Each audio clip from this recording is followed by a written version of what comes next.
तो आज की क्लास में हम डिस्कस करते हैं कंडीशनल ऑपरेटर।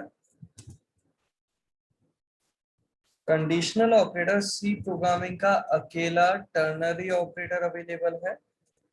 टर्नरी ऑपरेटर मतलब इसके साथ 3 ऑपरेंड प्रोवाइड किए जाएंगे। नंबर ऑफ ऑपरेंड्स 3 अवेलेबल रहेंगे। कैसा होता है ये ऑपरेटर? तो ये ऑपरेटर होता है क्वेश्चन मार्क और कॉलन से डिनोट।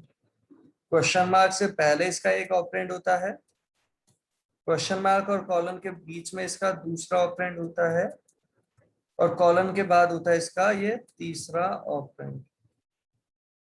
कुछ इस तरीके का होता है कंडीशनल ऑपरेटर, 3 ऑपरेंड के साथ एसोसिएट होता है। और जैसा कि इसके नाम से लग रहा है कंडीशनल, सिलेक्शन की बात करने वाली चीज, तो ये ऑपरेटर यूज में लिया जाता है सिलेक्शन परफॉर्म करने के लिए। होपफुली आप सभी को इफ एल्स का थोड़ा आइडिया होगा। इफ एल्स जो हम ऑलरेडी डिस्कस कर चुके हैं, इफ एल्स जहां इफ के साथ प्रोवाइड की जाती है उसकी कंडीशन, फिर साथ में प्रोवाइड कर दिए जाते हैं उसके ट्रू स्टेटमेंट्स, और एल्स के साथ प्रोवाइड कर दिए जाते हैं उसके फॉल्स स्टेटमेंट्स। बस ऐसे ही थोड़ा ध्यान दिलाने के लिए एक बार ये सिंटैक्स लिख दिया है, इफ एल्स का सिंटैक्स। यहाँ पे हम बात करते हैं ये ऑपरेटर जो है कंडीशनल ऑपरेटर। इफ एल्स के केस में तो इफ एल्स कीवर्ड प्रोवाइडेड है, उन कीवर्ड की हेल्प से सिलेक्शन परफॉर्म हो रहा है, जबकि ये ऑपरेटर अवेलेबल है कंडीशनल ऑपरेटर। और ये ऑपरेटर क्या वर्क करता है उसे समझने के लिए इसका फर्स्ट ऑपरेंड कंसीडर होता है कंडीशन की तरह। मतलब इसका जो पहला ऑपरेंड है उसकी वैल्यू अगर नॉन जीरो आती है तो ट्रू, जीरो आती है तो फॉल्स। और अगर ये वैल्यू है ट्रू तो इस ऑपरेटर के सॉल्व करने का तरीका रहेगा इसका सेकंड ऑपरेंड, जिसे हम समझने के लिए ट्रू सेगमेंट बोल रहे हैं। जबकि कंडीशन अगर फॉल्स रहती तो उसके वक्त इस पर्टिकुलर चीज को रिप्लेस कौन करेगा, कॉलन के बाद वाला इसका थर्ड ऑपरेंड, जिसे हम समझने के लिए फॉल्स सेगमेंट कंसीडर कर रहे हैं। तो बहुत सिंपल सा ऑपरेटर है ये कंडीशनल ऑपरेटर, जहां पे फर्स्ट ऑपरेंड एक कंडीशन की तरह ट्रीट होता है। नॉन जीरो है तो ट्रू, जीरो है तो फॉल्स। अगर ट्रू है तो इस पूरे की जगह रिप्लेस होगा इसका सेकंड ऑपरेंड, जिसे हम समझने के लिए ट्रू सेगमेंट कह रहे हैं। अगर ये कंडीशन फॉल्स है, अगर ये कंडीशन फॉल्स है तो ये ऑपरेटर जहां सॉल्व हो रहा है उसे रिप्लेस कौन करेगा, इसका थर्ड सेगमेंट, जिसे समझने के लिए हम फॉल्स सेगमेंट कह रहे हैं। एक बार इस चीज को एग्जांपल के साथ कंसीडर करते हैं।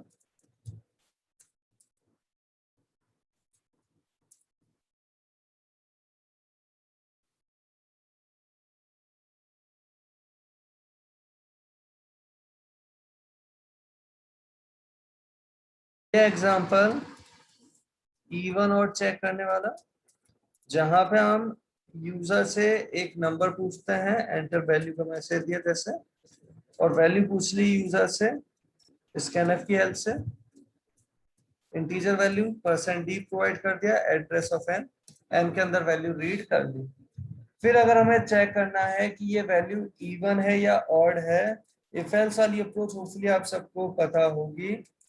एन रिमाइंडर 2 को चेक किया कि इसकी वैल्यू इक्वल है क्या जीरो के। इक्वलिटी ऑपरेटर भी काम में लिया, ये रिमाइंडर ऑपरेटर, ये कंडीशन प्रोवाइड कर दी। कंडीशन अगर ट्रू है तब तो हम मैसेज में प्रोवाइड कर रहे हैं क्या, कि ये वैल्यू इवन है। जबकि ये कंडीशन अगर फॉल्स है तो उस वक्त हम एल्स वाले पोर्शन में क्या मैसेज प्रोवाइड कर रहे हैं कि ये वैल्यू इवन नहीं, ये वैल्यू है ऑड। इस तरीके से हम ये प्रोग्राम इंप्लीमेंट करना चाहते हैं अगर इफ एल्स की हेल्प से सिलेक्शन परफॉर्म कर रहे होते तो। अब यहाँ पे बात करते हैं हम यही सिलेक्शन कंडीशनल ऑपरेटर की हेल्प से अगर परफॉर्म करना चाहते हैं, तो पहली चीज कंडीशनल ऑपरेटर के लिए ये कीवर्ड रिक्वायर्ड नहीं है, ये कीवर्ड नहीं दिया जाता है। इफ कंडीशन प्रोवाइड की उसके साथ दिया क्वेश्चन मार्क, क्वेश्चन मार्क के साथ जो आप प्रोवाइड कर रहे हैं वो होगा उसका ट्रू सेगमेंट। एक चीज समझने की जो है, इफ एल्स में आप सेट ऑफ इंस्ट्रक्शंस प्रोवाइड कर सकते हैं कर्ली ब्रैकेट से, क्योंकि वहां पे इफ के पास एक लॉजिकल स्टेटमेंट और एल्स के पास एक लॉजिकल स्टेटमेंट की रिक्वायरमेंट होगी। बट अगर हम कोई ऑपरेटर सॉल्व कर रहे हैं, फॉर एग्जांपल ऑपरेटर अगर है हमारे पास a इक्वल बी, तो कभी भी ऐसे हम स्टेटमेंट दो अलग अलग प्रोवाइड नहीं कर सकते जहां पे a इक्वल आधा स्टेटमेंट रह गया। होपफुली आपको आइडिया लगता है इस चीज का कि अगर कहीं पे आप देते हो c equal a plus B, ऐसे रैंडमली कहीं पे भी स्टेटमेंट खत्म नहीं कर सकते, क्योंकि जो भी ऑपरेटर प्रोवाइडेड है उनके उस ऑपरेटर के ऑपरेंड तो मिलने चाहिए। तो यहाँ पे अगर हम सिमिलरली बात कर रहे हैं, ये जो कंडीशनल ऑपरेटर जो हम डिस्कस कर रहे हैं, इस कंडीशनल ऑपरेटर में क्वेश्चन मार्क के साथ साथ कॉलन भी विद इन सेम स्टेटमेंट होना चाहिए। सेम लाइन नहीं कहा है, लाइन भले ही अलग अलग आप लिख सकते हैं, but with in same statement होना चाहिए। कर्ली ब्रैकेट होता है सेट ऑफ स्टेटमेंट को कंबाइन करके एक स्टेटमेंट प्रोवाइड करने के लिए, जबकि यहाँ पे आप एक स्टेटमेंट कंप्लीटली नहीं कह सकते। इस चीज को हम कैसे प्रोवाइड कर रहे हैं, तो एंटर देना नहीं देना आपकी चॉइस है, बट इससे यहाँ पे हम कंप्लीट नहीं कर सकते। इसी स्टेटमेंट में इसके फॉल्स वाले पोर्शन को भी रिप्रेजेंट करना चाहेंगे।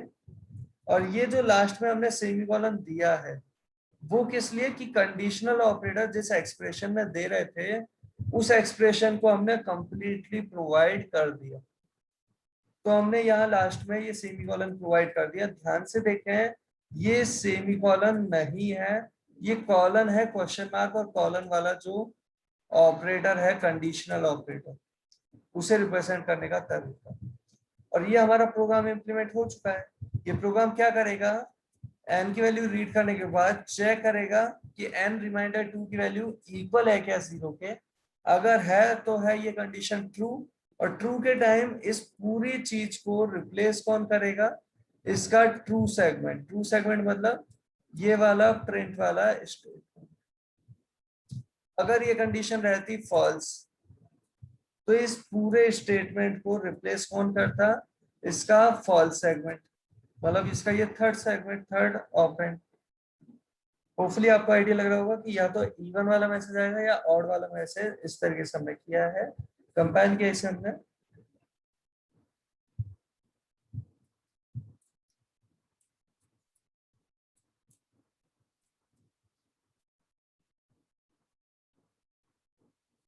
कंपाइल हो गया, देन करते हैं एग्जीक्यूट। वैल्यू अगर दे रहे हैं हम 45, तो ऑड लिखा आ रहा है, जबकि इसी को एग्जीक्यूट करते टाइम वैल्यू देते हैं हम सपोज 84, तो इस केस में इवन होगा। वैल्यू अगर हमने जो भी प्रोवाइड की उसके करेस्पॉन्डिंग हमें रिजल्ट मिल रहा है। वो बात अलग है, आप चाहे तो इसी स्टेटमेंट को कुछ इस तरीके से भी लिख सकते हैं, वो चॉइस आपकी अपनी है कि आप कैसे लिखना चाहते हैं।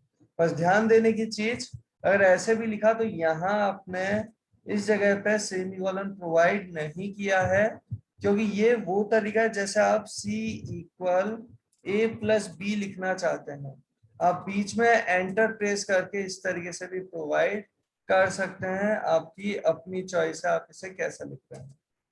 कुछ ऐसा भी लिख सकते हैं आप किसी को, ये वही वर्क कर रहा है c equal a plus B पर, तो एंटर देना, टैब देना, स्पेस देना, उसका कोई इम्पैक्ट नहीं पड़ रहा। तो यहाँ पे आप जैसा देना चाहें इस तरीके से भी दे सकते हैं, वही वर्क करेगा। आप सेम लाइन में लिखना चाहें सेम लाइन में भी लिख सकते हैं। तो पहले ये कोलन ऊपर पब्लिश वाले लिख देते हैं, वैल्यू 56 दिया तो इवन, इसी के एग्जीक्यूशन में अगर वैल्यू दी है 53 तो और। सिमिलरली कंडीशनल ऑपरेटर का एक और एग्जांपल हम देख रहे हैं, मैक्स ऑफ 2 नंबर्स। यहाँ पे अभी हम एंटर टू वैल्यूज का मैसेज देते हैं, वैल्यू रीड कर लेते हैं, 2 इंटीजर वैल्यू, और वैल्यूज रीड करने के बाद हम यहाँ पे क्या प्रोवाइड कर रहे हैं वो समझें। हम दे रहे हैं condition a greater than b, अगर ये कंडीशन है true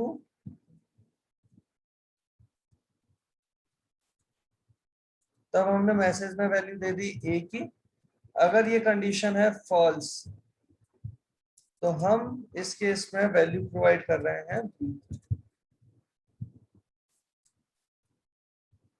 A greater be true है तो ए की वैल्यू, नहीं तो बी की वैल्यू प्रिंट करवा रहे हैं। इस तरीके से अगर हमने किया,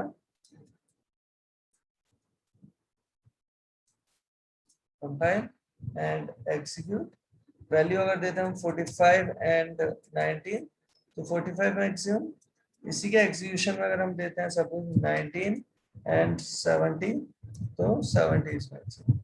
और अगर दोनों वैल्यू हमने दे दी सपोज 5 एंड 5, तो 5 is maximum. A greater B, 5 greater 5, condition false, तो एल्स वाले पोर्शन की तरह यहाँ पे फॉल्स वाले पोर्शन, फॉल्स सेगमेंट को ये परफॉर्म कर रहा है जहां पे बी की वैल्यू प्रिंट करा रहा है। तो होपफुली आपको यहाँ तक की बात का आइडिया लगा होगा। एक बार वापस इसी एग्जांपल को, मैक्स ऑफ टू नंबर्स को इस तरीके से भी कंसीडर कर लेते हैं, जहां पे हमने क्या किया, अगर ये कंडीशन ट्रू है तब तो एम में असाइन कर दिया हमने ए को, नहीं तो एम में असाइन कर रहे हैं हम बी को।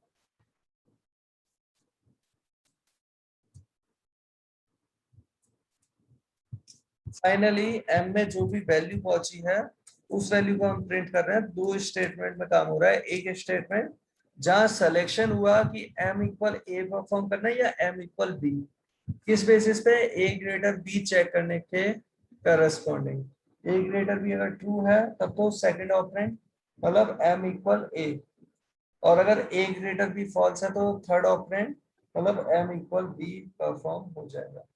फाइनली एम के अंदर हमारी वैल्यू आ रही है। इस प्रोग्राम को हमने किया कंपाइल,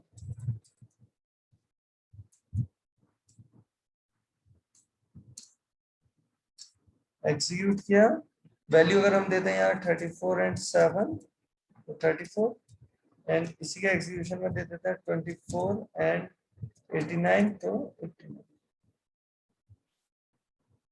तो होपफुली आप सभी को ये आइडिया लगा होगा। और यहीं पे इसी पर्टिकुलर एग्जांपल में हम एक बार बात कर रहे हैं कि अभी तो हमने सारे ऑपरेंड, इसके तीनों ऑपरेंड ब्रैकेट में दे दिए, बट अगर ब्रैकेट में नहीं दिए होते, जैसे ये वाला ब्रैकेट अगर हमने नहीं दिया तो कोई प्रॉब्लम नहीं है, सेम उसी तरीके से ही एसोसिएट होगा।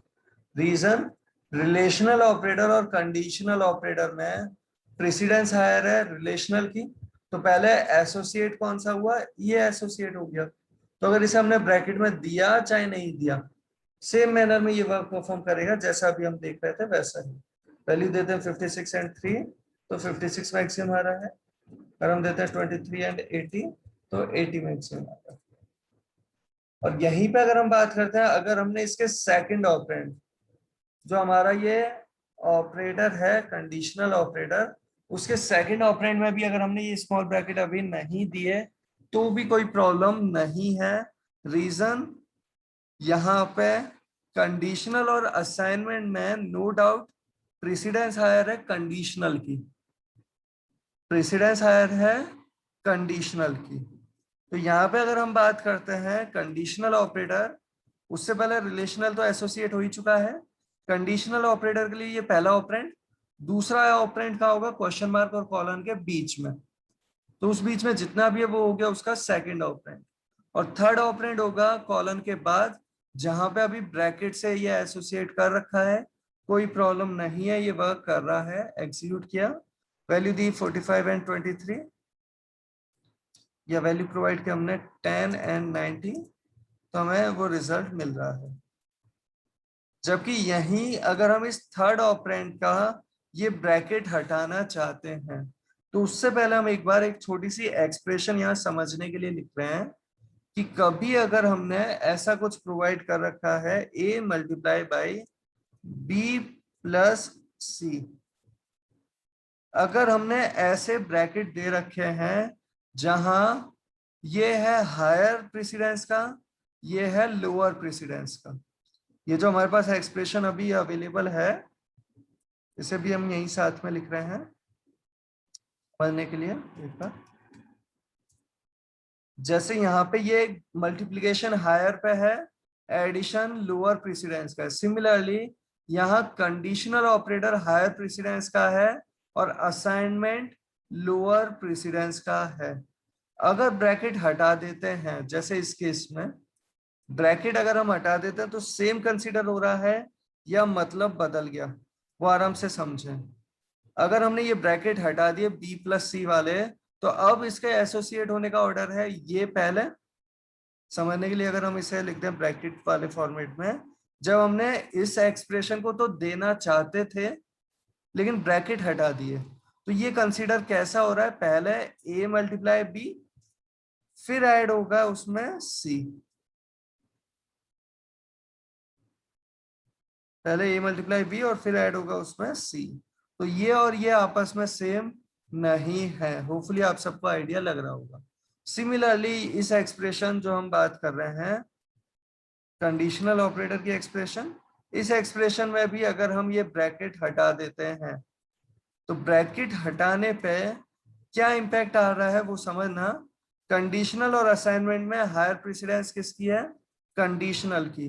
तो कंडीशनल कहता है उसका पहला ऑपरेंड कौन सा, तो पहला ऑपरेंड जब वो फाइंड आउट कर रहा था कंडीशनल, उससे पहले रिलेशनल ने अपनी ग्रुपिंग कर ली। तो पहला ऑपरेंड इस कंडीशनल का कौन बन गया, ये पूरा बन गया, क्योंकि रिलेशनल हायर पे था। अगर रिलेशनल लोअर पे होता ना, तो केवल ये होता कंडीशनल का पहला ऑपरेंड। बट रिलेशनल और कंडीशनल में हायर प्रेसिडेंस है रिलेशनल की, तो ये हो गया पहला ऑपरेंड। फिर दूसरा ऑपरेंड हो गया क्वेश्चन मार्क और कॉलन के बीच वाला पोर्शन। और तीसरा ऑपरेंड कहां तक, तो यहाँ कोई ब्रैकेट अगर नहीं मिला, तो जैसे यहाँ पे a मल्टीप्लाई बी प्लस सी में ब्रैकेट नहीं मिला, तो इसने कहां तक कंसीडर किया, एक ही ऑपरेंड ही तो चाहिए, और वो क्या है, केवल b से रिप्रेजेंट हो जाएगा। सिमिलरली इसे भी एक ही ऑपरेंड तो चाहिए, और वो क्या है, m से रिप्रेजेंट हो जाएगा। तो यहाँ पे जब हम ये ब्रैकेट थर्ड ऑपरेंड वाले m इक्वल b वाले ब्रैकेट हटाते हैं, तो ये कंसीडर हो रहा है कुछ इस तरीके से। और जब ये इस तरीके से कंसीडर हो रहा है, तो आराम से समझना, ये कंडीशनल ऑपरेटर सॉल्व होकर अपनी वैल्यू देना चाहता है, जिसमें हम असाइन करना चाहते हैं b। होपफुली आप सबको ध्यान होगा, हमने असाइनमेंट ऑपरेटर के टाइम बात की थी कि आप a में 5 तो असाइन कर सकते हैं, लेकिन 5 में a असाइन नहीं कर सकते। आप a प्लस बी में 20 असाइन नहीं कर सकते। असाइनमेंट के लेफ्ट साइड में वो रेफरेंस होना चाहिए कि किस में स्टोर करवाना है, जबकि यहाँ पे ये असाइनमेंट के लेफ्ट साइड में ये जो एक्सप्रेशन आई, इससे फाइनली वैल्यू मिलेगी जिसमें आप बी को स्टोर नहीं कर सकते। मतलब क्या, इस पूरी बात का जो हम अभी डिस्कस कर रहे थे, इस पूरे डिस्कशन का मेजरली जो फोकस है वो इस चीज पे है, इसका ये थर्ड ऑपरेंड अगर हमें ये पूरा देना है, असाइनमेंट वाली एक्सप्रेशन वाली, हमें ये कोड प्रोवाइड करना है, और उसमें अगर हम जल्दी जल्दी में ये ब्रैकेट प्रोवाइड नहीं करते हैं, तो एसोसिएट होगा ये इस तरीके से कंडीशनल ऑपरेटर, जिसमें असाइनमेंट वर्क करना चाहता है। ये जब कंडीशनल ऑपरेटर एसोसिएट हो गया, उसकी आई वैल्यू में असाइन करना चाहते हैं बी की वैल्यू, जो कंपाइल टाइम पे ये एक एरर प्रोवाइड कर देगा।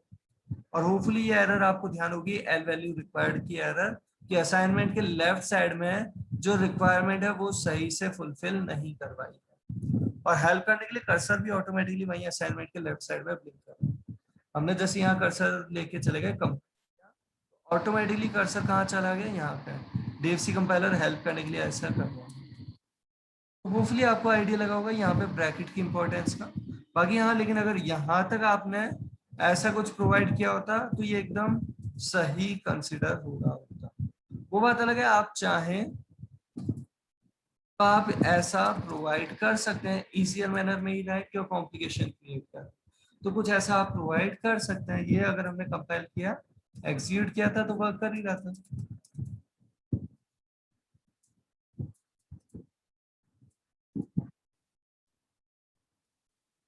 यहीं पे ये जो हम असाइनमेंट की जो बात कर रहे थे, एम में ए असाइन करना या एम में बी, उसके लिए कंडीशनल ऑपरेटर काम में लिया है। इसी एक्सप्रेशन को अलग तरीके से लिखने हैं, एक बार ध्यान से देखें। एम में हमें असाइन तो करना ही करना है, तो ये सिलेक्शन में क्यों रखें। एम में असाइन करने वाली बात हमने ये डायरेक्टली प्रोवाइड कर दी, और जो सिलेक्शन कर रहे हैं वो किसका, कि ए ग्रेटर बी अगर है कंडीशन ट्रू, तब तो देना चाहते हैं ए, नहीं तो देना चाहते हैं बी। होपफुली आपको ये चीज पता चल रही होगी। यहाँ पे कंडीशनल ऑपरेटर यहाँ तक एसोसिएट हो जाएगा, और कंडीशनल और असाइनमेंट में प्रेसिडेंस हायर कंडीशनल की है, जब ये सॉल्व होकर अपनी वैल्यू देगा उस वैल्यू को असाइन करवा दिया जाएगा m के अंदर। तो यहाँ इस एक्सप्रेशन के सॉल्व होने पे क्या होगा, तो इस एक्सप्रेशन के सॉल्व करने का तरीका क्या है, इसका फर्स्ट ऑपरेंड चेक किया जाए कि नॉन जीरो है या जीरो, ट्रू है या फॉल्स। और ये पहला ऑपरेंड है ट्रू, तो उस केस में इस पूरी एक्सप्रेशन को रिप्लेस कौन करेगा, ए। तो इसका सेकंड ऑपरेंड है वो रिप्लेस कर देगा, ए आ जाएगा इस पूरे की जगह पे।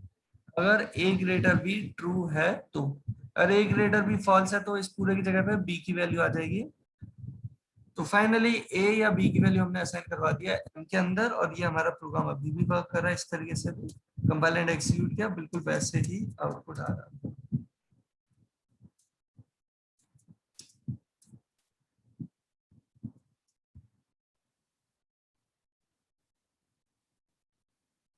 ये जो हम कंडीशनल ऑपरेटर की बात कर रहे हैं, कंडीशनल ऑपरेटर सेम प्रेसिडेंस पे एसोसिएट होता है राइट टू लेफ्ट।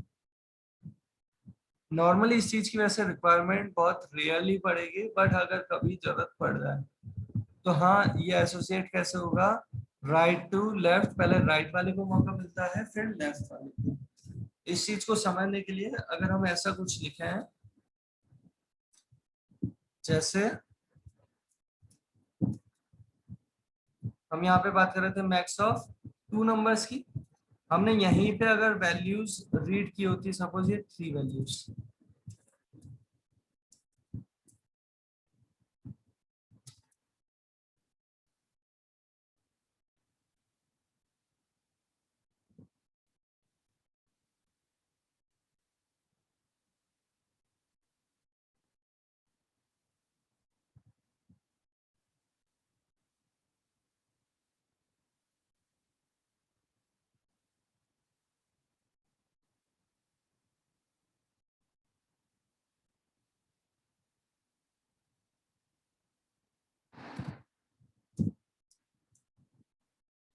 अगर ऐसी एक्सप्रेशन हमने प्रोवाइड कर दी तो एसोसिएट होने का ऑर्डर क्या है, राइट टू लेफ्ट। उसे एक बार समझें, ये कॉलन मिला और ये क्वेश्चन मार्क मिला, तो ये बन गया एक पेयर।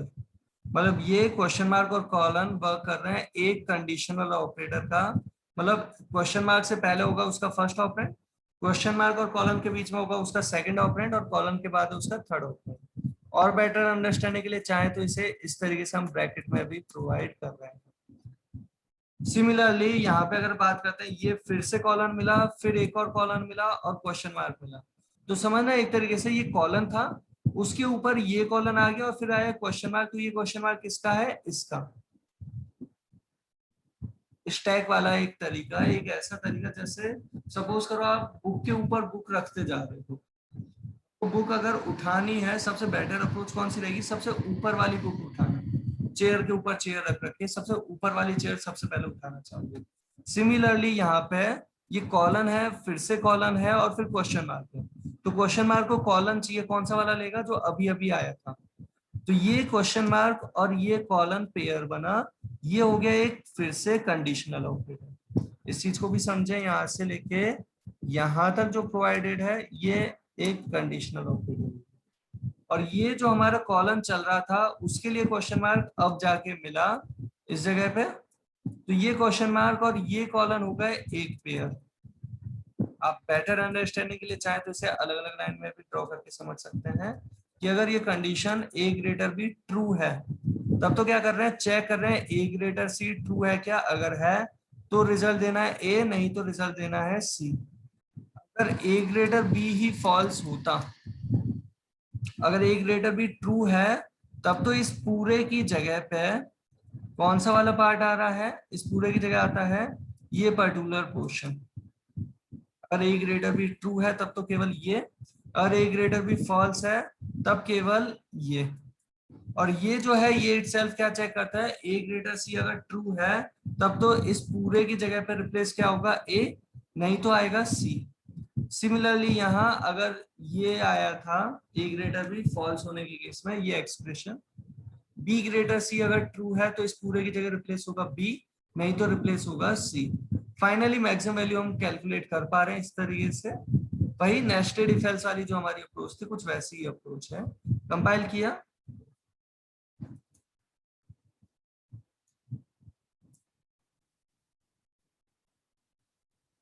एग्जीक्यूट कर रहे हैं, वैल्यू देते हैं हम 34, 12 एंड 56, तो 56 is maximum.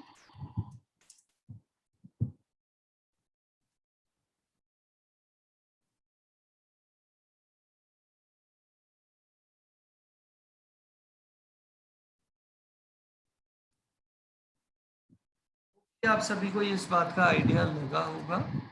Conditional operator same expression में मल्टीपल टाइम्स भी काम में लिए जा सकते हैं। जैसे प्लस को लिया होगा आपने,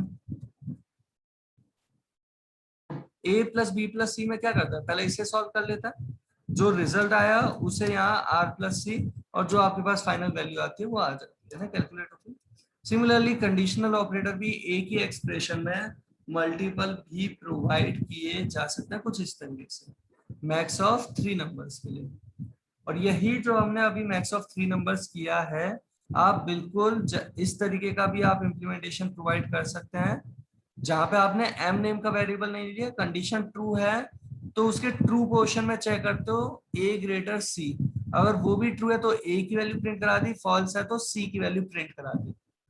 और ए ग्रेटर भी फॉल्स वाले को रिप्रेजेंट किया कि बी ग्रेटर सी चेक करते हैं, अगर ट्रू है तो बी की वैल्यू प्रिंट कर दी, नहीं तो सी की वैल्यू प्रिंट कर दी। तो आप उसे भी ट्राई करके देख सकते हैं। होपफुली आपको, आप सभी को यहाँ तक की बात का आइडिया लगा होगा। कंडीशनल ऑपरेटर हमारे पास जो अवेलेबल है वो है सिलेक्शन, और इफ एल्स भी सिलेक्शन के लिए था, कंडीशनल ऑपरेटर भी सिलेक्शन के लिए अवेलेबल है। लेकिन कहीं अगर आपको लगे कि इफ एल्स से भी काम हो रहा है और कंडीशनल ऑपरेटर से भी सिमिलर मैनर में ही काम हो रहा है, तो वहां पे बेटर है conditional operator. Reason, conditional operator operator है और इफ एल्स एक सिंटैक्स है, कीवर्ड के हेल्प से प्रोवाइड किया गया, तो इसमें फास्ट रहेगा ऑपरेटर, एग्जीक्यूशन स्पीड जो फास्ट रहेगी वो ऑपरेटर की फास्ट रहेगी। बट हाँ, एक चीज कहना चाहेंगे, इफ एल्स में और कंडीशनल ऑपरेटर में डिफरेंस तो है। इफ एल्स कीवर्ड है, कंडीशनल ऑपरेटर पहली चीज। दूसरी चीज, इफ एल्स जो आप कीवर्ड प्रोवाइड कर रहे थे उसमें इफ के साथ एल्स का होना कंपलसरी नहीं, ऑप्शनल था।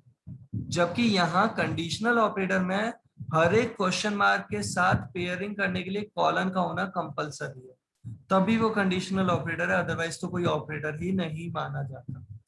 तो हर एक क्वेश्चन मार्क के लिए कॉलन का होना रिक्वायर्ड है। वहीं साथ के साथ इफ एल्स में आप बहुत सारे स्टेटमेंट्स को कंबाइन करके कर्ली ब्रैकेट में स्पेसिफाई कर सकते हैं, जबकि कंडीशनल ऑपरेटर में आप एक स्टेटमेंट भी पूरा स्पेसिफाई नहीं कर सकते। इस बात का मतलब क्या, यहाँ पे बीच में सेमीकोलन नहीं दे सकते, कर्ली ब्रैकेट यहाँ प्रोवाइड नहीं कर सकते। इस जगह पे सेमीकोलन नहीं दिया, जैसे कर्ली ब्रैकेट यहाँ पे आप प्रोवाइड नहीं कर सकते, क्योंकि कंडीशनल ऑपरेटर एक ही एक्सप्रेशन में सॉल्व होने वाला ऑपरेटर है, जिसके साथ आप सेगमेंट प्रोवाइड कर रहे हैं, स्टेटमेंट प्रोवाइड नहीं कर रहे उसके साथ। विद इन सेम स्टेटमेंट वो चीज परफॉर्म होगी। लाइन लिखने में भले ही अलग अलग लाइन में लिख दो कितने भी, बट स्टेटमेंट कंप्लीट बीच में नहीं होगा। तो ये इफ एल्स और कंडीशनल ऑपरेटर में डिफरेंस की भी बात की हमने थोड़ी सी। बाकी कंडीशनल ऑपरेटर होपफुली आप सबको आइडिया लग गया होगा। अभी हम कंडीशनल ऑपरेटर की बात कर चुके हैं, सिलेक्शन के लिए जो काम में आएगा, सी प्रोग्रामिंग का अकेला ternary operator, right to left associate होता है। और यहाँ पे अब हम एक बार ऑपरेटर्स जो हम डिस्कस कर रहे थे, हम बहुत सी कैटेगरीज ऑलरेडी डिस्कस कर चुके हैं, अर्थमेटिक, रिलेशनल, इक्वालिटी, लॉजिकल और कंडीशनल और असाइनमेंट। होपफुली आप सबको ये पता है ना। अब हमारे पास जो हम डिस्कस करना बाकी है, यूनरी, बिटवाइज, कॉमा ऑपरेटर और कुछ और ऑपरेटर्स हैं, वो भी हम डिस्कस करना चाहेंगे। लेकिन अभी आज की क्लास में फिर आगे जो डिस्कस कर रहे हैं वो है यूनरी ऑपरेटर्स। और यूनरी ऑपरेटर्स की अगर हम बात करें तो यूनरी ऑपरेटर की कैटेगरी में बहुत सारे ऑपरेटर अवेलेबल हैं। जितने भी यूनरी ऑपरेटर्स हैं उन सब की प्रेसिडेंस सेम लेवल की है। जितने भी ऑपरेटर्स हैं इस कैटेगरी के यूनरी ऑपरेटर्स, उन सब की प्रेसिडेंस सेम लेवल की है, और सेम लेवल के होने पे ये एसोसिएट होते हैं right to left.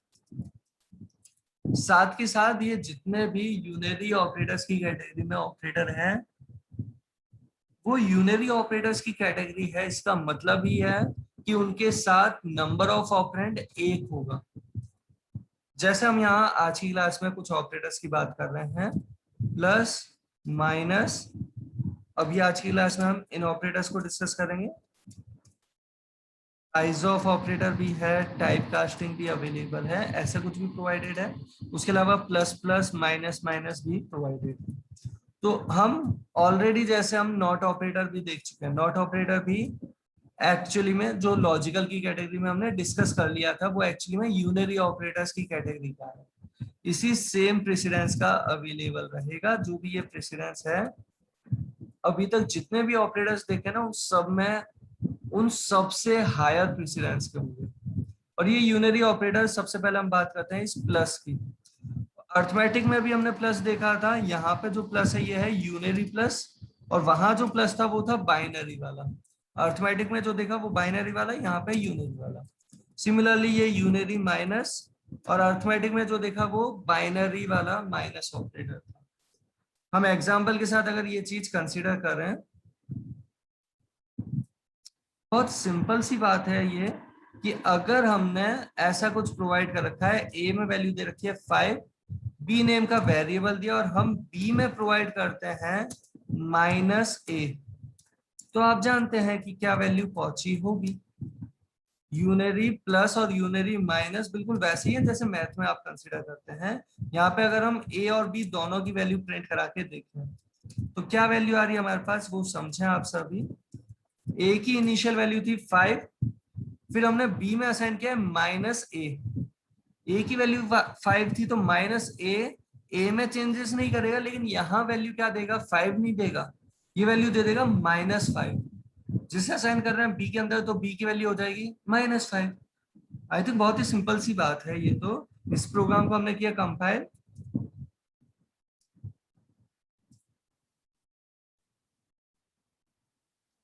And execute. Output में आ रहा है ए की वैल्यू तो 5 की 5 ही है, बी की वैल्यू आई है -5।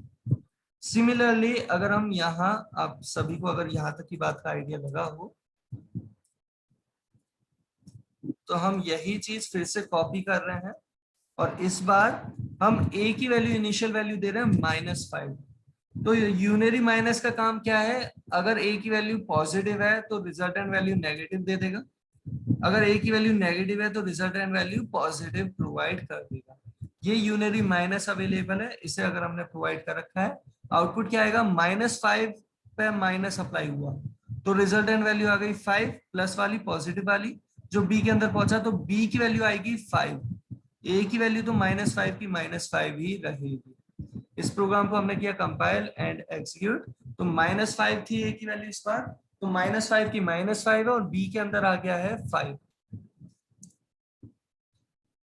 बहुत सिंपल सी बात है। आई थिंक मैथ में भी आप इसी तरीके से कंसिडर कर रहे होंगे, नॉर्मल इम्प्लीमेंटेशन है। जबकि यहीं पे अगर हम यूनरी प्लस को देखें, तो यूनरी प्लस क्या काम करता है, जैसे a के अंदर था 5 और हमने दे दिया +a, तो ये प्लस केवल और केवल एक एक्स्ट्रा ऑपरेटर की तरह आपको विजिबल है, जो कुछ भी काम अलग से नहीं कर रहा। अगर हम बात करें ये प्लस, हम कभी प्रोग्राम क्रिएट कर रहे हैं तो इस तरीके से नॉर्मली हम कभी प्रोवाइड नहीं करना चाहेंगे, क्योंकि प्लस ऑफ a का मतलब है a के अंदर अगर 5 था तो यहाँ पे क्या प्रोवाइड कर रहा है, ये 5 प्रोवाइड कर रहा है, जो b में हमने असाइन कर लिया। तो a और b दोनों की वैल्यू क्या आएगी, 5 एंड 5। जबकि यहीं अगर इसी पर्टिकुलर एग्जांपल में हम थोड़ा सा चेंज कर रहे हैं फिर से,